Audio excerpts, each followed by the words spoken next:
listening to the Ag Policy Connection, brought to you by Real Agriculture in partnership with the Canadian Agri-Food Policy Institute.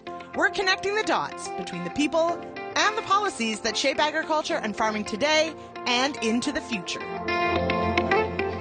Welcome to this second episode here on our new season of the Ag Policy Connection podcast, again brought to you by the Canadian Agri-Food Policy Institute and Real Ag. I'm Kelvin Hepner. If you haven't already listened to episode 1, I recommend you go back in your podcast app or on realagriculture.com and listen to it, as it kind of sets the scene for this season, as we're changing things up a bit, focusing on one specific theme for this whole series over the next couple of months. That being the future of farmland and land use policy across Canada, which I'm quickly learning from these conversations ties in with just about everything in the world of ag policy, as you can take conversations about land in many different directions, how policy shapes those decisions about how land gets used. On this episode, we're going to dive into innovation in the area of recognizing the value of land. Of course, farmland, whether it's used for crop production, for grazing, as rangeland, it provides value in many different ways. At the top of the list, most obvious, is producing food, but land can also be a home for at-risk species. It can lock up carbon in the soil. It can be used for recreational purposes.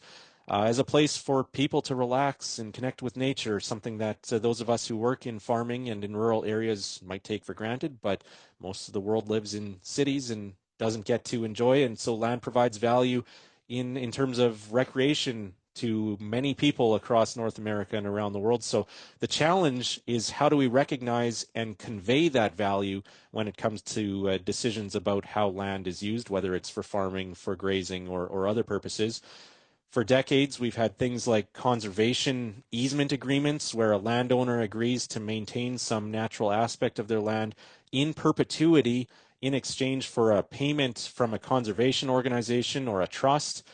There are also many examples where conservation organizations have straight up bought land from private landowners. But those two options aren't always appealing to landowners. It's not always a great fit.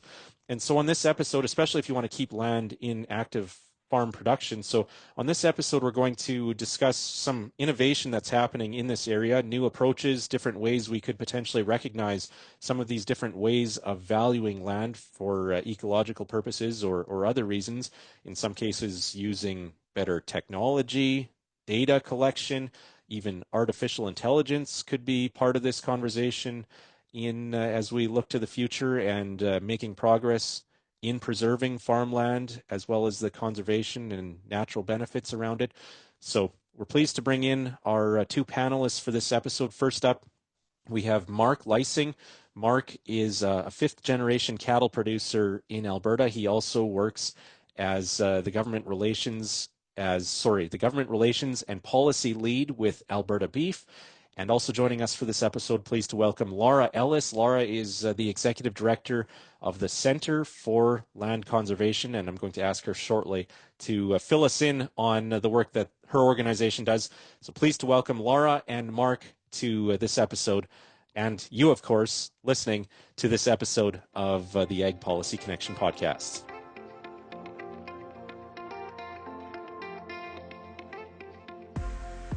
All right, focusing on innovation and the application of data in the future of land use and land use policy, preserving farmland and promoting conservation and biodiversity benefits of land across Canada. We're pleased to welcome in our panel here for episode 2 of this third season of the Ag Policy Connection.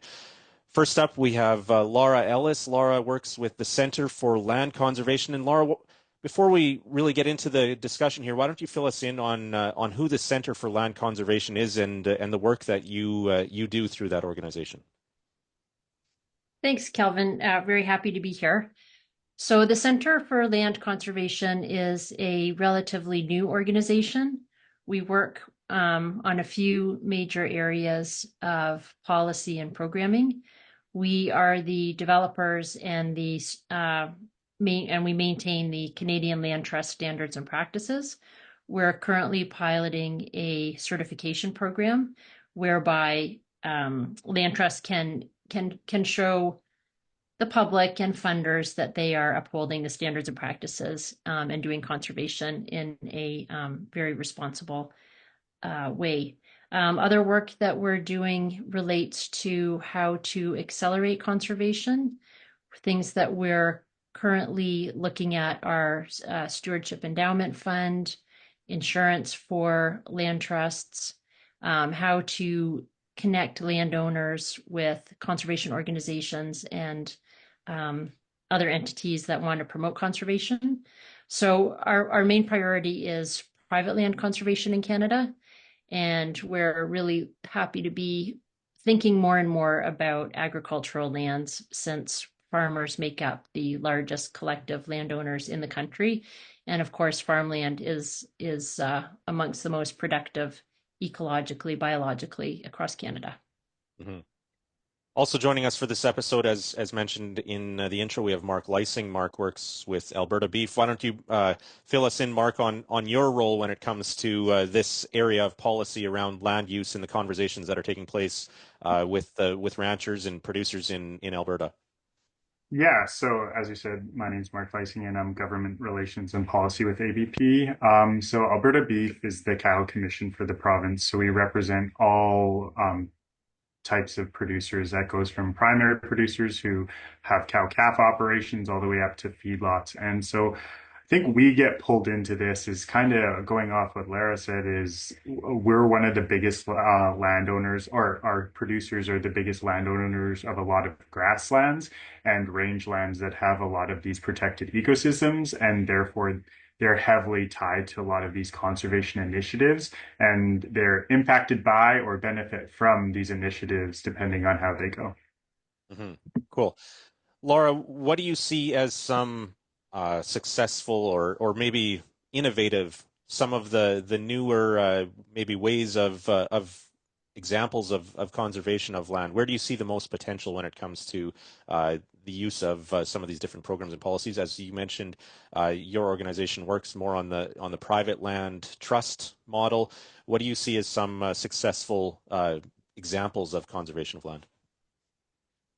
So there have been two primary ways of working with private land owners, either through outright purchase of land for conservation purposes or working with easements.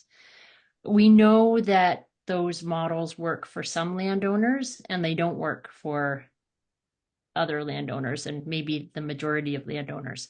So I think as people, governments are recognizing the impacts of climate change, what's happening with wildlife and native species in Canada, there's a real effort to think about models that work for that are not those two models. So not fee simple and not easements. Maybe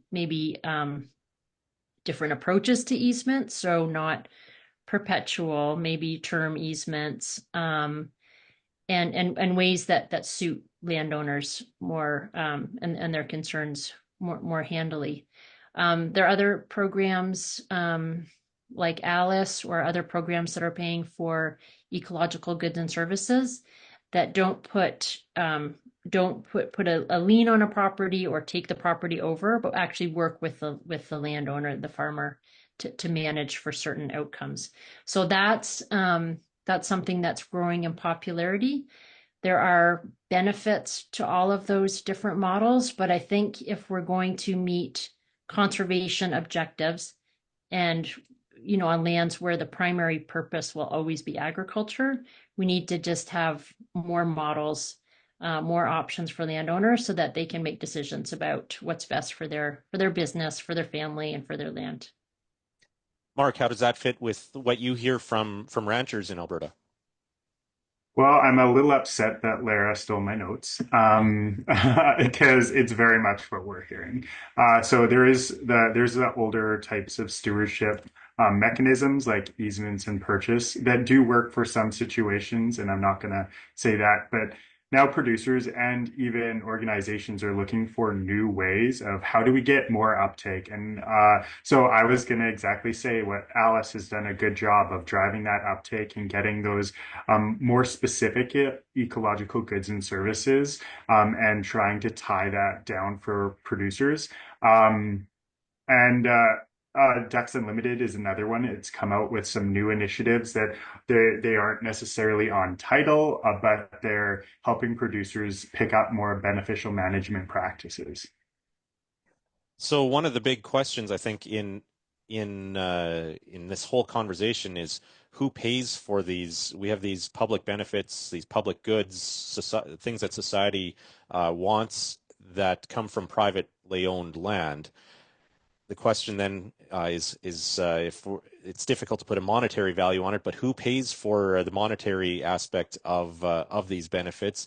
And I wonder whether there are scenarios where it becomes easier for a landowner to either put land into an easement or into some of these programs if they also see a private incentive or a private signal to doing such a thing. Are we seeing advancements, Lara, in that area when it comes to maybe more the data and the technology side of things, helping inform decisions, helping us understand the productivity of land and the value of land in different ways other than yield potential or maybe grazing potential with in a ranch or a cow-calf situation? Yeah, I think this is an area where there's a lot of development and interest, but things haven't gotten to the state where we need them to be. So if you think about what's happened with carbon credits over the past 30 years, where everyone thought that that was going to solve all of our problems in a very straightforward, logical way, but that promise hasn't been delivered for a bunch of different reasons. So there's different ways to think about the financing. We do know there is a value for carbon. Water is another ecosystem benefit where you can come up with proxies. Biodiversity, how much is a monarch butterfly worth? How much is, sage grouse worth? That's a little bit more difficult to estimate. There are ways of doing it, but it gets very complicated. So I do think having finance models that can blend some of the buyers, some of the values is important, but it is difficult. And having worked for Alice myself, I can say that there's a lot of devil in the detail there. Some of the other programs I think have grown because they're just much more straightforward, right? So if you use land value as a proxy, it's much easier to move forward with implementation of different programs. So maybe just for context here, Lara, when a landowner decides to put land into an easement, what are some of the decisions or factors that they have to consider, and what does that process look like? I guess what drives landowners' decisions to make that change, either putting it into an easement or I guess in some cases selling it for conservation purposes, and how could changes to, I guess this is maybe a follow-up question I'll ask after you answer that, but how could changes to easements maybe reduce that barrier to having that land use change happen? So it would be very individual, of course. Landowners often if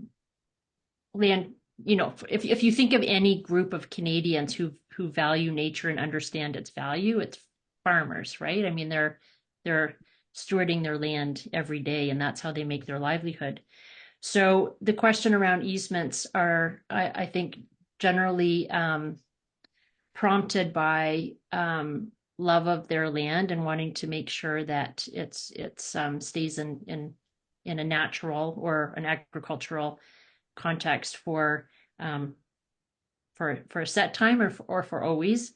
There might be a need for capital, so maybe there's an opportunity, and the capital from an easement will help finance that. I do think that issues around easements and land purchase are just going to escalate because the demographics of farming right now with I think it's estimated that 40% of farmland will change hands in the next 10 years. So this is a very real conversation for a lot of farmers. What will happen with that succession?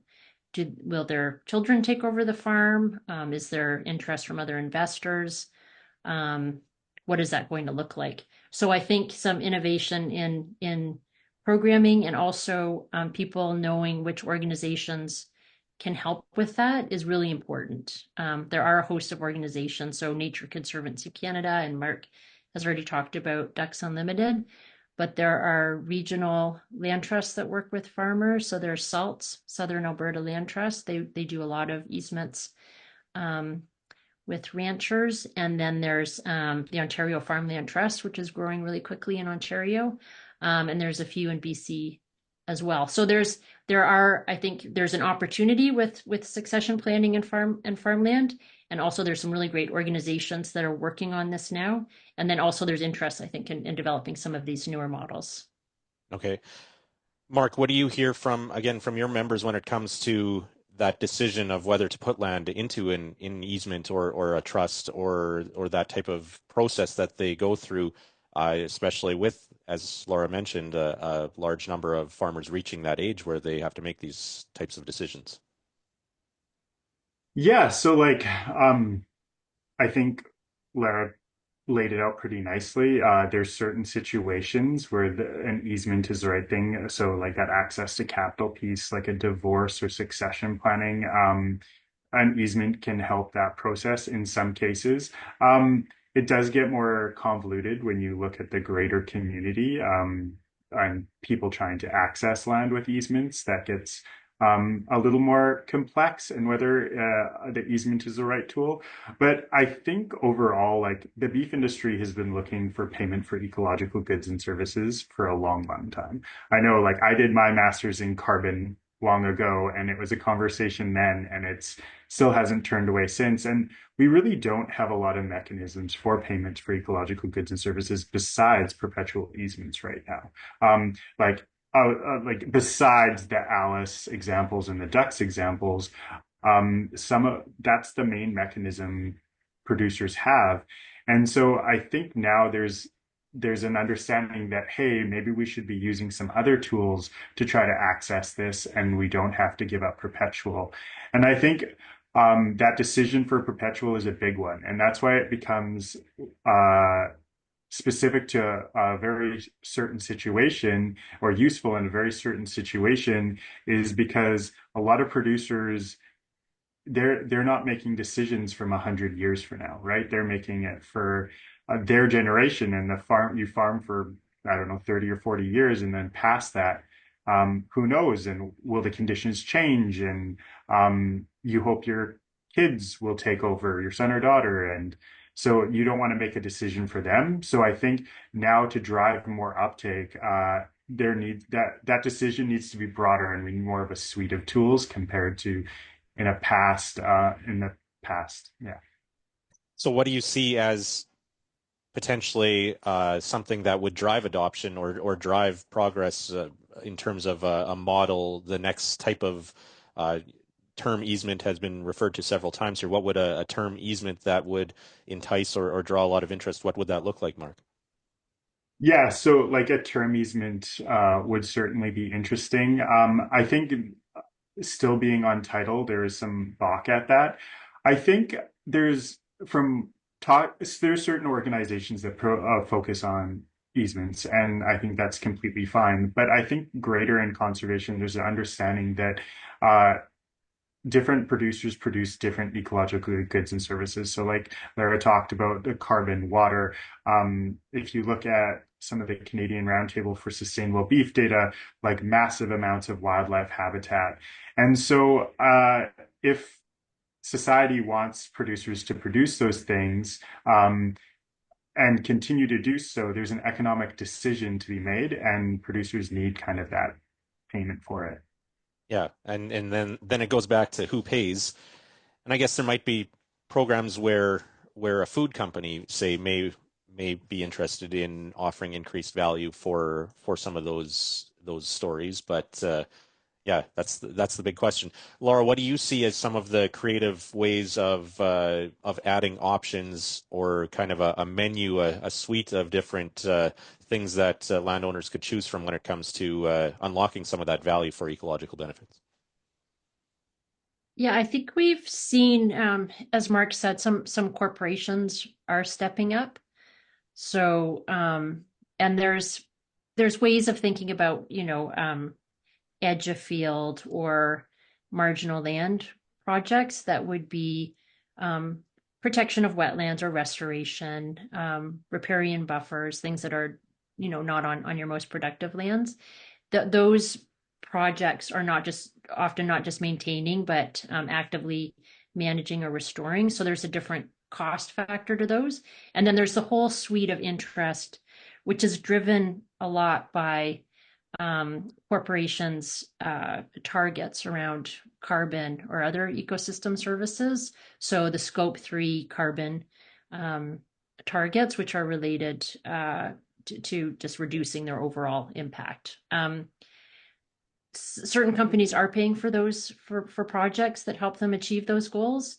So General Mills, Cargill, A&W, McCain, of course, with its 100% regenerative agriculture target. So those things are all helping conservation.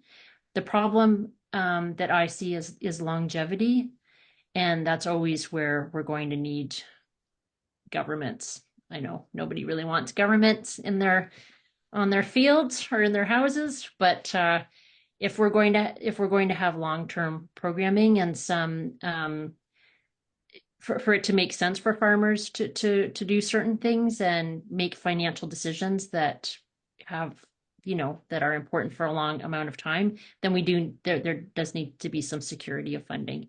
And so I think the government does have a role to play. We saw the last few years, AAFC invested in its on-farm climate action program, and that was related to sustainable grazing and reduction of inputs. So there has been some movement for direct projects through AAFCs to improve conservation and environmental benefits. So we'll see what happens with that in the future, but that is definitely the route that many other countries have gone. So if you look at USDA, they have a whole suite of programming that is both around land use change, but also practice change and restoration in some instances. And I think that that's what I would hope our leaders are thinking about, right? Like if we're serious about water, which is of course more of an issue with these recent droughts and floods that are breaking all sorts of records all the time, and then also concern around wildlife. We need to have a stable base of funding to support farmers in doing their part to achieve those goals. You mentioned the U.S. I know. Go ahead, Mark. You have thoughts here. I was just going to say you mentioned the U.S. The Conservation Reserve Program is, of course, a huge program in the U.S., but it also relies on major contribution from taxpayers, which is something that I think in Canada we are likely or unlikely to see that type of thing. Mark, go ahead. You have thoughts or a response to what Laura's talking about? Yeah, I think I agree. Like the Farm Bill in the States that funds a lot of those programs, I think it's immaculate. It provides a suite of tools that it's everything from an annual payment up to perpetual easement, depending on the needs of the programming. I do think it gets complicated when you have like carbon and water. Those ones are easier because it's definable and you have a user who's putting out carbon and someone who wants it stored, and it's very clear. And same with water, you have municipalities and people who want that water. And so I think that's very clear. I think it gets more complicated when you get to the wildlife side of things, because when you look at like songbird species, who's paying for that? It's tougher to make a user pay model on some of those more abstract species. And like I think we can agree they're all good things and we want them on the landscape. It's just tougher to nail down who should be actually paying for this. This goes back to the question that I asked earlier, and I guess maybe we could explore it a little further. Lara, you talked about the fringe areas of land, maybe riparian zones, and not farming some areas of fields that aren't productive. And to me, I look at a technology like profit mapping that has kind of been unlocked here in the last decade or two when it comes to yield maps and soil fertility maps, mapping of different characteristics of a field, and farmers now can say, hang on, this corner of the field, I'm actually not making money here. I'm putting all this fertilizer into this part of the field and I'm not making money. I could actually be better off by leaving it as a natural habitat area, and to me that those types of opportunities unlock win-win scenarios for both the private landowner and also society. Are there more opportunities like that we could realize when it comes to technology being applied to conservation efforts? Mark or Lara, do you have thoughts on the application there and whether we're not realizing the full potential of some of these types of win-win scenarios? Because to me, that answers the capital question of who funds. Because if a private landowner has incentive, then you don't need to worry about finding capital from the private market or government to pay them. Um, so I do think a lot of the times there's a reason that it's a practice isn't being taken up. Like if you talk to producers, the vast majority of producers want to do the right thing, right? Like they're not going out of their way to destroy habitat, right? They're doing it because the boom on their sprayer is so wide. And so to make that decision to add more labor and time, they need some encouragement. Even, or there's other things in the way, like labor is a huge, or time if you have a tight window that you don't want to be putting in a whole bunch of extra effort. For ranching, like we can all say what the best practices to do on the landscape are, but sometimes there's a pretty massive financial barrier into doing it. And right now, if you like with the crop prices this season and the input costs in ranching right now, the margin isn't huge. Like producers don't have a ton of dollars to be investing in doing the right thing because they might not see a financial benefit to some things they might, but most things they're not going to see a financial benefit, but they know it's the right thing to do, like fencing out a riparian zone or whatever it might be. So there's definitely that need for encouragement to get them to do those practices.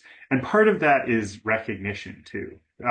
Instead of beef gets a pretty bad rap for environmental impact when a lot of these beef producers are the reason we have species at risk holding on, right? Is because they're providing that habitat.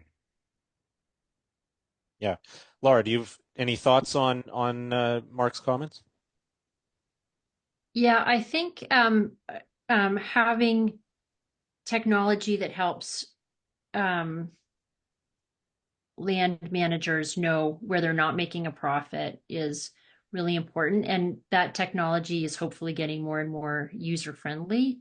I do think there's some really cool stuff that's happening too on the technology front that might help landowners when there is not a detrimental financial toll for environmental projects, but just help them, give them a different layer of data about what's happening on their land. So I made some notes here because a lot of this is new for me, but there's eDNA, so environmental DNA. So you can actually, scientists can collect soil or water and they can actually figure out what species are there or have been there in the past without doing more costly ways of sampling. So some of the acoustic monitoring, some of the camera traps, like there's these ways that we are now more able to know what's happening with a lower cost. So I think that's kind of interesting, and I think that will help landowners make different decisions, but also policymakers and some of these corporations or buyers who are interested in different wildlife or environmental outcomes. But yeah, like there's a cost there's a time cost, as Mark, you said, right? Like I call it the hassle factor. Like it's hard to change things, right? It costs, you have to be motivated. And whether that's financial or risk reduction, those are big impediments for anybody to do things differently. So that needs to be recognized. And also, Mark, you said the beef industry gets a bad rap. Like I often think that we like to simplify problems that we have, right? So having more information, I hope, will lead to more public understanding about what the whole picture is and not just trying to reduce things to simple mantras or mottos that are really don't even start to capture the whole complexity of land management and agriculture and the business that people are in and how corporations come in and what government should do, right? So I think the more conversations we can have about that in Canada, the better. And that will bring more public and government support to supporting farmers to do conservation. That is also balanced with the need to produce food, right? So the primary objective here is to feed people. And we also want to maximize conservation and environmental benefits at the same time. Going back to what you're saying, Lara, about some of the different ways of assessing, say, habitat or measuring habitat and species that might be present. To me, that goes back to the old adage of you can't manage what you don't measure. Kind of like you got to be able to measure before you can make decisions, informed decisions on how to manage some of these different aspects of land that in the past have been very expensive or had a huge hassle factor to measure. Yeah. So Mark, I don't know how many of your producers work with ABMI, the Alberta Monitoring Institute, but there's cows and fish. They do amazing work. Birds Canada. So they're using some of the acoustic monitoring units so that they can tell landowners, which is, especially good for creatures that are out at night, right? When you can't see them, but you can hear them. So yeah, there's all this interesting stuff. And I think my experience has been that landowners really appreciate that extra layer of information.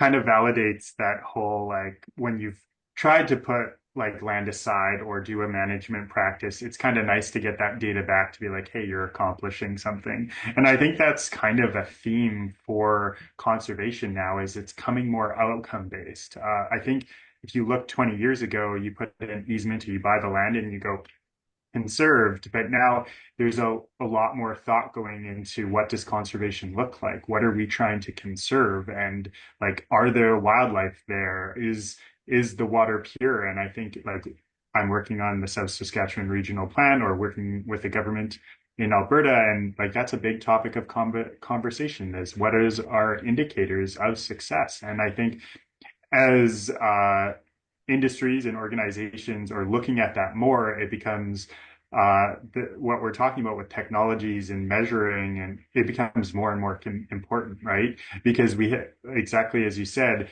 how do we tell who's doing a good job of conservation and who's not, and what practices work best if we really haven't metered that to see how much is on the landscape? Yeah, great comments there, Mark. And I see applications for technology there too, even AI and that type of thing in terms of some of the analysis of the data that's collected when it comes to different land uses or land use changes and how and what those outcomes are in terms of actually measuring outcomes, not just measuring whether a practice, an initial practice was changed, whether the outcomes were what was intended or not, that type of thing. You mentioned Scope 3 emissions earlier, Lara. Do you see the corporate world continuing to move in this direction where there is a price put on the value of carbon is often the top line, but other ecological and other aspects of sustainability, environmental metrics?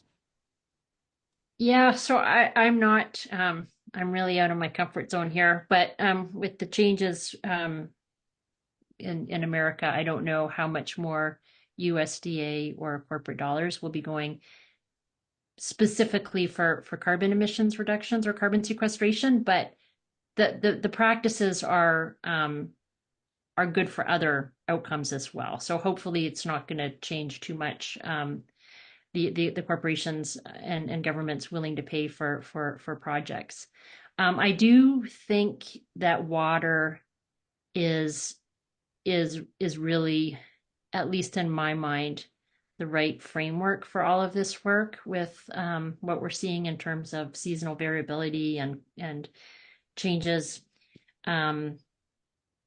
changes across the board. So projects that help with water attenuation, flood control, all of those things that will help make farming more resilient over the long term is a much I just think a better way of looking at investing in conservation measures.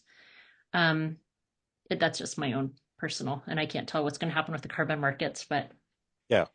at There's all. also there's also the insurance side of things we haven't talked about here, but when it comes to resilience and potential disasters and disaster relief and that type of thing, costs are adding up, and certainly it's insurance companies are reporting that things are not getting easier there in terms of figuring out how to cover those costs, those insured expenses. And Mark, I wonder whether there isn't some signal that we'll see more of a signal from the insurance side of things when it comes to driving some of these policies at the farm level.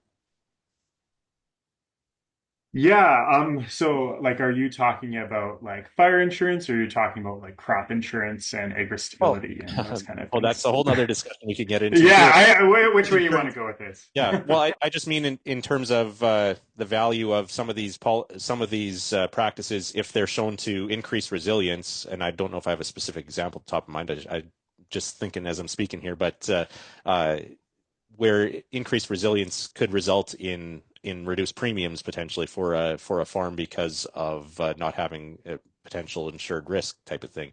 But I know that insurance is also a driver of some of these land use decisions. You look at crop insurance in Western Canada, that's sometimes cited as a risk management aspect, and that's something that we are also discussing on at least one other episode of this season is the impact of crop insurance and risk management tools that government has put in place, kind of an indirect consequence maybe that some farms choose to have land in crop production rather than in grazing or having cattle on that land. Maybe you can speak to that, Mark. Okay, so regardless of whether it's from Sustainable Canadian Agricultural Partnerships, so AgriStability, or crop insurance, or if it's private insurance, there seems to be an interest on if the producer is going out of their way to avoid the problem. So if it's decreasing the risk to government or the company, then hey, that should maybe be rewarded.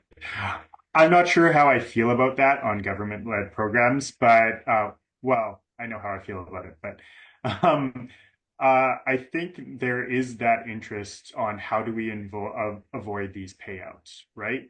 And I think to some extent that's fair. The problem where it gets a little more complicated is some of these beneficial management practices are expensive.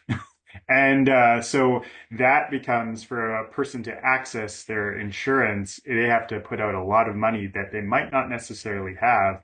And so that becomes an issue for a lot of producers. Now, I think now what we just talked about with crop insurance, I think that is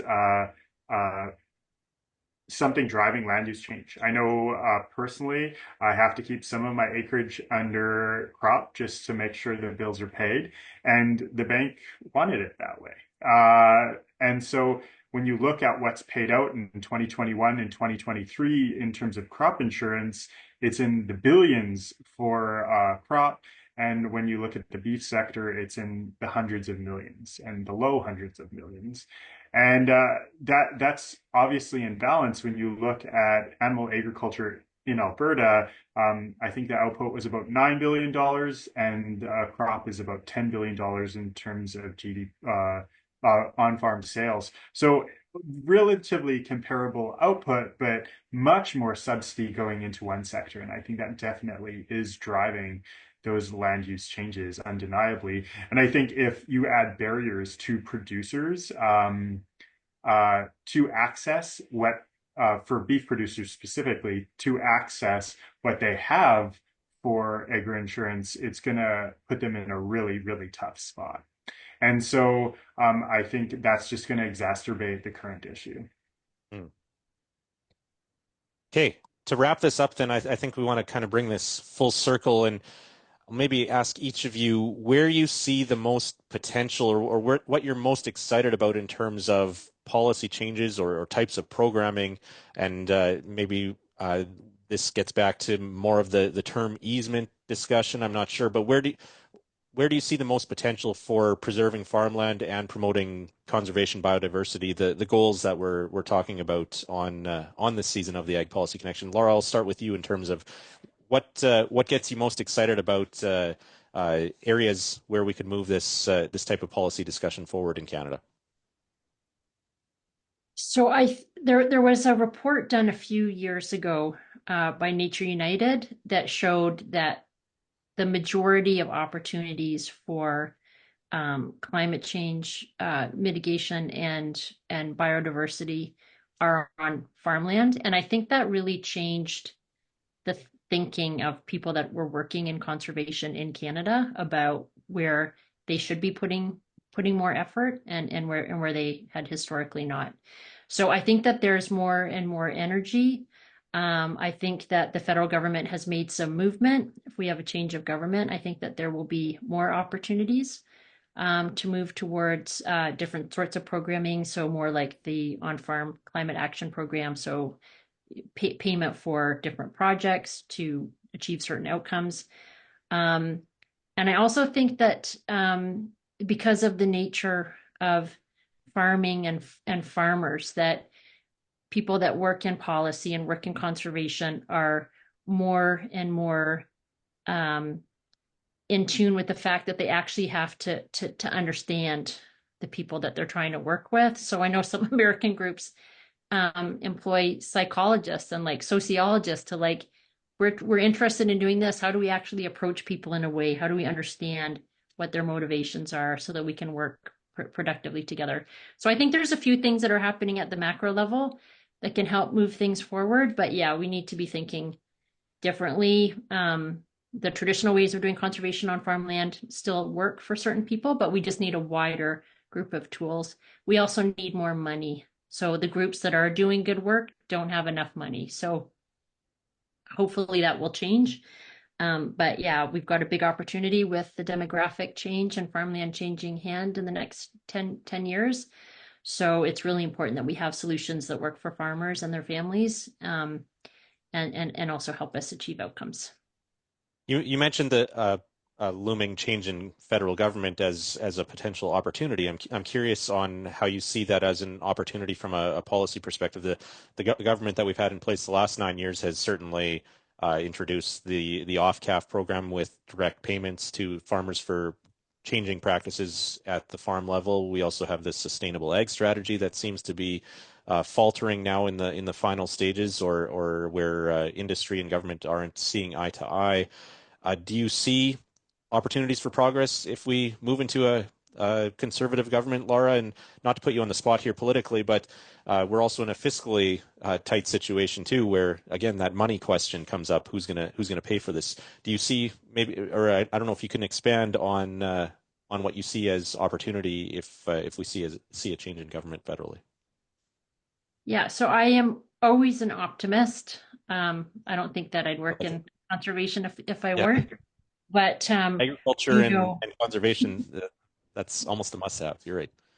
Yeah, but I do know that many of the conservative members of parliament and future ministers will have many farmers in their constituencies. I think that there's always been that tie between practical approaches in conservation and conservation parties. So I do think that there's opportunity there. But as I said, I'm always an optimist, and I think that programs that make sense and are popular with their constituents, and not only help wildlife and water and air, but also are just practical and good for agriculture overall with the profile of agriculture internationally, and also just making agriculture sustainable, which is where we need to be thinking. We need to be thinking 50 years down the road, and more pollinator species, better water management, all of those things will help farming as well. Yeah, good comments. Because I think we immediately jump to, change in government will mean cuts to programming. But like you said, there is often a place for more of a practical discussion around conservation and maybe more conservation, less environmental type discussion. If we see a change in political stripe in Ottawa. So thanks for those thoughts, Lara. Mark, what is your thought when it comes to areas that you're most excited about for driving progress in this conversation around conservation and biodiversity and preventing or recognizing the value of ecological value of land, farmland, and also grazing land? Yeah, I think this change that we're feeling to more of an outcome-based approach is a pretty big shift. And I think we're feeling, or I'm feeling, that in the past, a lot of times conservation tolerated agriculture. And they're like, it can happen here, I guess we'll tolerate it. Working landscape. But when now it's going to working with agriculture, and it's recognizing the economic value, the social value of agriculture, and trying to more work with instead of just trying to change them. And so I think that's a big plus and a big thing that we're seeing change. And I think we're seeing that with that interest in term easements and agreements. And that's an exciting time, because I think producers, they don't have to sign their life away, or optically if they're feeling that way, but they can, hey, I can work with one of these organizations like Alice or Ducks or whoever comes up, and I can make little changes on my farm and maybe receive a little benefit. And that's that minute changes on the landscape over time are building to healthier ecosystems and more protection of the landscape, instead of going for radical big changes all at once. I think some excellent observations there from Mark and Lara to wrap up our conversation here on the Ag Policy Connection, talking about where things are headed, some of the innovation that's happening when it comes to maybe making some more options for landowners to have the ecological benefits, the natural value of land recognized by society as a whole, by government, by industry and the market, that type of thing. Looking forward to your responses. If you have thoughts, questions about something that we talked about on this episode, again, my email address is khepner@realagriculture.com. Today, we kind of focused on more of unlocking the value or recognizing the natural value of land. Often the conversation, though, when it comes to land use decisions, and in many cases, this is where there's immense pressure for land use change, that's in the area of development and housing.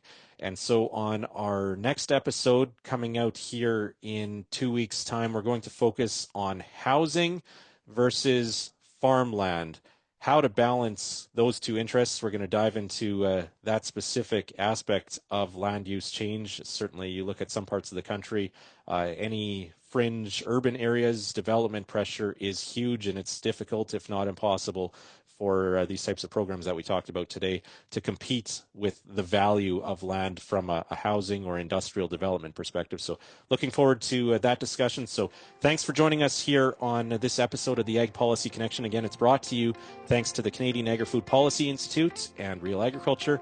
I'm Kelvin Hepner, and until next time, take care.